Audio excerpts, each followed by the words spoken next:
If you're a trade-based business and you want to get to 150K a month, these are the reasons why you do not want to start with a website and SEO. Hey guys, Matt from Trading Web Guys here, and I'm coming at you today with a kind of a case study, but also a bit of teaching as to some of the reasons why it's super important when you set your goals that you understand that if your outcomes are things like generating more revenue, then you need to do things in a specific order in order to get to that goal. Now, the case study that I'm running through with you today is a plumbing client of ours that we've been working with for the last year or so, based out of Brisbane. And what I'm going to show you today is a part of their roadmap which has become relevant at a point in time where it absolutely wasn't relevant at the early stages.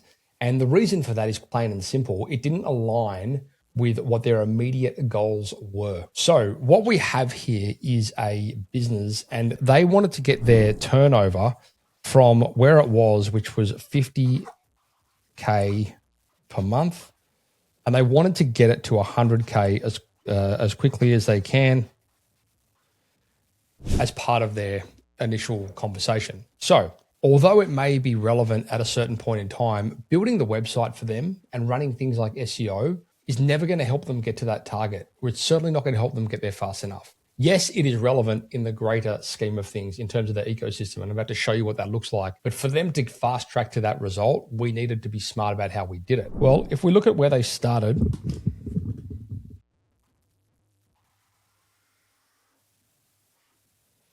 so this was their initial target. This is where they started, 50K. And what they wanted to get to was 100K. Well, actually, truthfully, I'm going to move a little bit past that because they hit that pretty quickly, and I'll show what that looks like as part of this roadmap. So this one here, their ideal target was 150K per month. The reason, I suppose, that I didn't talk about that initially is because, truth be told, it's actually really easy to get a trade business from anywhere from startup to 100K a month in revenue. It's a lot harder to get a business from 100K to 200K. Not so much harder, but there's more moving pieces. And a lot of those moving pieces come in the space of fulfillment, which I'm going to show you in a second as part of what this roadmap would look like. And again, put yourself in this picture. This isn't like black and white for every business, but it's pretty close. And we see this pretty consistently across the board when we're scaling trade businesses, especially in the plumbing and electrical vertical. So the first thing that we needed to do as part of this conversation to get them to 100K, and I'm just going to put this in a different color here because it was an important milestone for them. And the reason for that is there are things that you can do when you're a 100K business that you simply can't when you're 50K. And primarily, you've got a lot more money to reinvest back into the business. So once you understand that concept, then it makes the stepping stones to get to that point a little bit more transparent. Because initially what we wanted to do here was we wanted to make sure that we had more conversations, right?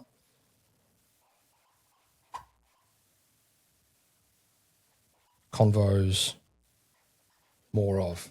So to get to this milestone, we needed to make sure that we were generating more inquiries. And to do that, we had to deploy campaigns and strategies which would facilitate that. So we had to make sure that we had a good system in place that once we started generating leads, it would capture and manage leads, because what you don't want to do is have lots and lots of leads coming into a system that either doesn't exist or is totally fractured. That old cliche metaphor of, too many, fix the holes in the bucket before you start filling it. Very, very relevant when you start running ads, or you will just burn through money. So the first part of the conversation here, okay, we need more of these conversations. Great. Easy, no problem. Let's run some ads, get the conversations happening, get the inquiries happening, and then get the jobs being closed off that, which again is kind of a sales training dynamic, but that has to evolve with this model regardless. So then the next thing that we needed to be conscious of to get to 100K a month in turnover there, we're going to need to have team. So they needed to employ one more person. And then once they get to that mark, they were able to deliver on the work that they were generating in relation to that revenue. Again, what you don't want to be doing is running ads to the point where you can't deliver on the work. So you need to make sure that you're managing these things properly. To get them from here to here took 2 months. I'll do that in a different color.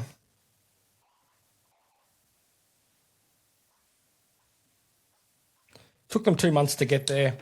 That was pretty quick, to be honest, but typically speaking, anywhere from 2 to 4 months is pretty normal to get a business to that sort of milestone, provided they have the team that can deliver on the work from a fulfillment point of view. So then we had to get them to the next target, which was going to be 150K. Now, at this point in time, this is a bit of a slower journey, not because it's necessarily harder from the perspective of us, running the marketing, but, from the moving parts within the business. So here we needed more team.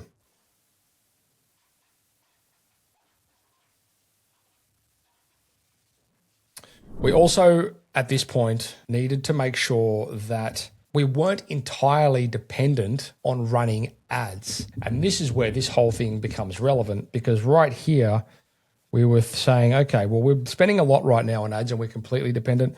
Why don't we now deploy some other strategies which can help us generate traffic from other avenues? Let's lean into organic traffic and see how we can improve and optimize the traffic that we're generating organically as opposed to through paid traffic. And with this conversation, we always will have to nearly always anyway, address the website.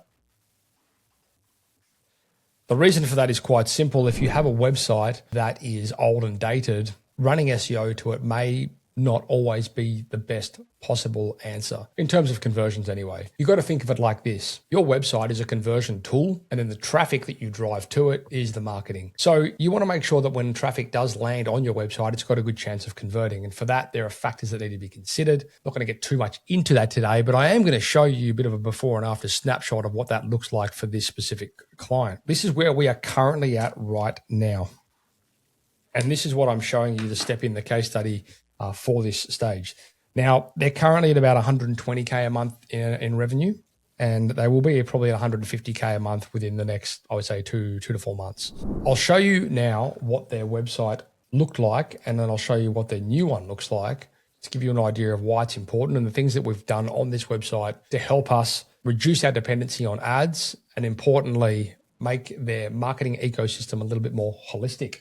So this is their old website, and it's not bad, truthfully. Like, we've seen a lot worse, but the problem was it wasn't generating any inquiries online. And the reason for that is pretty simple. It just didn't have the content on the website that could facilitate it. So while we were at the point of having the conversation around improving, the content of the pages and things like that, it's sometimes just easier to start from the ground up and get everything done right from the get-go and cheaper. So that's what we've done with this client. Now, you can see here the primary difference. Look, it's not the worst website in the world by any measure, okay, as I've mentioned. But on the new website, we've done some things very deliberately. Now, I want to just point out one thing here from the get-go. The backbone of SEO has never really changed its focus from being content-driven. You need to have content on your website so search engines and today large language models are able to find and then refer traffic to you from that source. So the first thing you'll notice here is the service pages that have been built out. Now, what you want to make sure is that you've got service pages that are a reflection of what people are looking for, but they're written in a way that are answering questions. So we've done that for all of their different services. And then we've also added in their location pages and things like that for this business. There's coupons on there, which are conversion factors. There's social proof down here, and there's all these other things. Sure, but importantly, like with the focus now of trying to generate traffic organically, we need to make sure that we have these things in place. Looking forward, one of the things that we absolutely love to do on websites is tell your story better. So that old mindset of don't tell me, show me becomes very relevant with websites. And today you have this amazing opportunity to be able to tell your story better through your website by creating useful and relevant content. That is a little bit tongue in cheek, I suppose, to a degree, but you want to make sure that, first of all, it's relevant.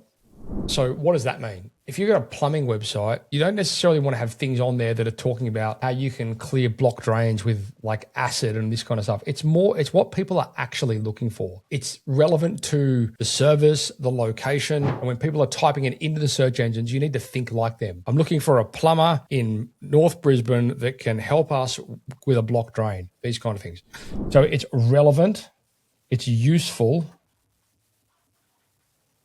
and it's informative. What you don't want as a big no-no, and you do see this a lot on websites when they're rebuilding and creating content, you don't want it to be jargony You need to be able to communicate in ways that your customers are going to understand, and keep in mind your customers have much less of an understanding about the thing that you do than you do. So speak their language. I always say to our clients, make sure this passes the mum test. If you can give this content to your mum and she understands it, then it's good. If she can't, then you need to redo it. So no jargon. The other thing that you don't want to be too much of is salesy. Salesy copy is dead. So yes, it's important that you are steering people in the right direction. If you want to give them coupons and things like that, cool, no problem. But you don't want to have content on your website that is purely about driving sales. Be useful, be relevant, and when you're sending content out, you want to be frequent as well. So once you have that little ecosystem dialed in, your content will be great. Little peace sign there. Didn't mean to do that, but that's how it panned out. So on this website, we have very deliberately structured this so that when we are deploying our SEO campaigns into it, we will be creating good, relevant content.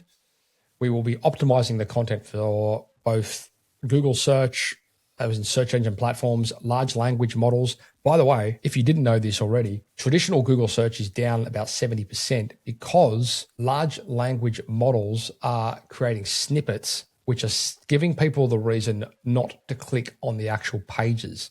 Let me show you what I mean. So I've typed into this search something that somebody would put into ChatGPT. Find me a plumber in Brisbane that can do block drains.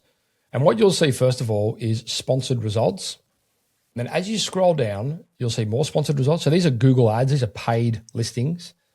And then underneath that, you've got this thing here, which is AI overview. Now, this is where it gets interesting because these listings right here